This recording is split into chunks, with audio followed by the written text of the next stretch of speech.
In an absolutely devastating blow for the United States caused by Donald Trump, the US economy has contracted, meaning shrunk 0.3% in the first quarter. A remarkable feat considering Trump took the strongest economy in the industrialized world, a record high stock market, and consistent growth and just made it all go away. But Trump decided that as president, the buck in fact does not stop with him. It stops with, ready for this? Joe Biden. This is Biden's stock market, not Trump's. I didn't take over until January 20th. Tariffs will soon start kicking in and companies are starting to move into the USA in record numbers. Our country will boom, but we have to get rid of the Biden overhang. This will take a while and has nothing to do with tariffs, only that he left us with bad numbers. But when the boom begins, it will be like no other. Be patient. Because after all, why wouldn't the fault still lie with the last guy who hasn't been in office for over 100 days? But you know what's especially interesting about the fact that this is all now somehow Biden's fault? It's that this is what Trump wrote back in January of 2024, more than a year ago. This is the Trump stock market because my polls against Biden are so good that investors are projecting that I will win and that will drive the markets up. Everything else is terrible, watch the Middle East, and record-setting inflation has already taken its toll. Make America great again. So, for those watching at home, the stock market was already Trump's a year before he took office, but over 100 days into Trump's actual term, it suddenly belongs to Biden again. Got it.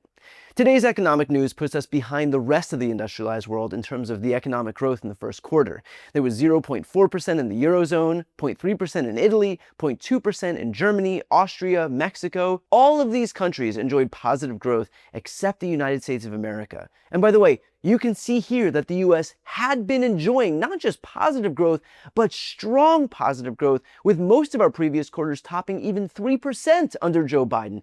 It took just one quarter under Donald Trump to eliminate that advantage entirely. And the interesting part is that even Fox News covered the update, meaning that hermetically sealed bubble might have just a little bit of insight into what Trump and Republicans are doing to our economy. All right, so obviously this is just moments after we learned that this GDP number came out. It did show a drop in growth, a contraction in the economy, first that we have seen in years, in fact, and it's a sharp reversal from the 2.4% growth we saw in the fourth quarter. So obviously this is a White House that is stepping out to defend its policies on the economy in a moment where we're waiting to see if the first deal comes through on tariffs. Yeah, we were looking at this. Quarter four was 2.4% growth. Quarter three was 3.1, quarter two was 3.0, and now we're at negative 0.3%. We're getting the GDP in for the first quarter, and it is a contraction, negative 0.3%. This is the first contraction since the first quarter of 2022. Markets this morning have reversed. The Dow Industrials right now down 115 points on this contraction of the GDP. First quarter GDP, first read. We've got more coming up in terms of advances, but the first read on the first quarter GDP is in fact a contraction, down 0.3% versus an estimate of up 0.3%. First contraction since first quarter 2022. Markets reversing, down at the lows of the day, down 139 right now on the Dow Industrials. But with that bad news, of course, comes the cavalry trying to spin shit into gold. Here's Peter Navarro trying to explain how actually a shrinking economy is a good thing. I gotta say just one thing about today's news. That's the best negative print I have ever seen in my life. And the markets need to look beneath the surface of that. We had a 22% increase in domestic investment. That is off the charts when you strip out inventories and the negative effects of the surge in imports because of the tariffs. You had 3% growth. So we really like where we're at now. We really like where we're at now. Look, it would be one thing for this administration to at least admit that an economic contraction is a bad thing. But the fact that they think this is actually good should really give everyone pause. If your standards are so backwards, so incomprehensible that you think a shrinking economy is a positive economic development, then that doesn't exactly bode well for the future of this country.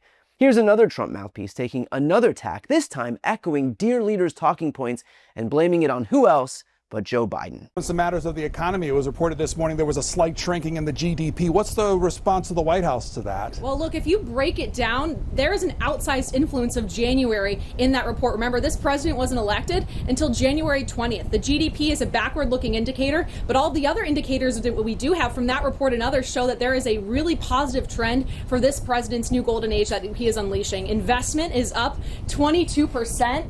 That is a testament to all of these conversations he's having with 130 countries all around the world trying to make better trade deals with this president, because companies know the way that you'll face no tariffs 100% is by manufacturing here in America. So we are seeing those investments roll in. We are seeing private sector job growth increase. We are seeing retail shopping increase. All of the signs trend that the new golden age is underway thanks to this president's economic leadership. After all, Trump only took office on January 20th. And frankly, if the economy continues to plunge this year, remember, Biden was the president at the beginning of this year, so how could it really be Trump's fault? In fact, the next few years are so heavily influenced by Joe Biden's reign of terror that there's no telling if it will ever be Donald Trump's economy.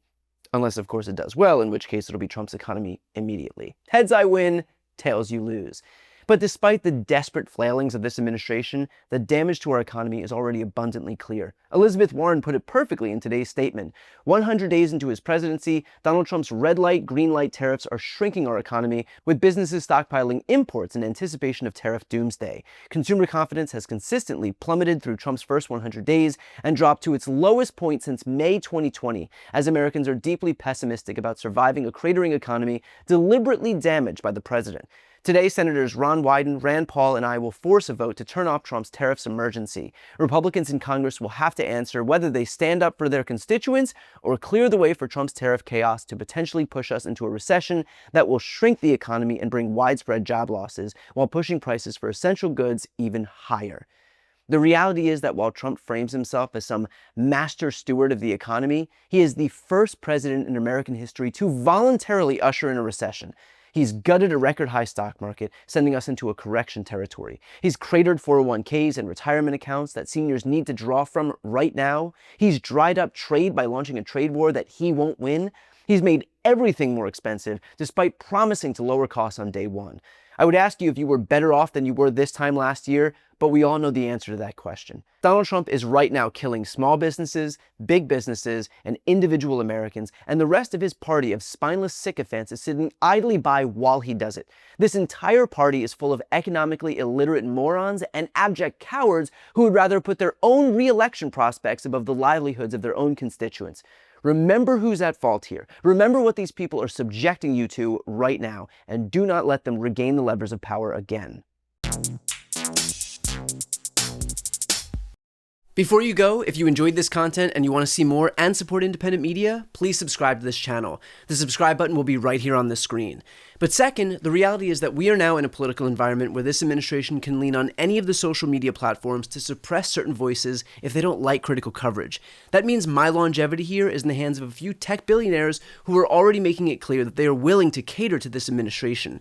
To that end, signing up for my newsletter is a way for me to reach you directly if that ever becomes necessary. I'll put the link right here on the screen as well, so please sign up. It's free, but there's also an option to do a paid subscription if you'd like to support me and my team. I really appreciate it. Thanks so much for watching.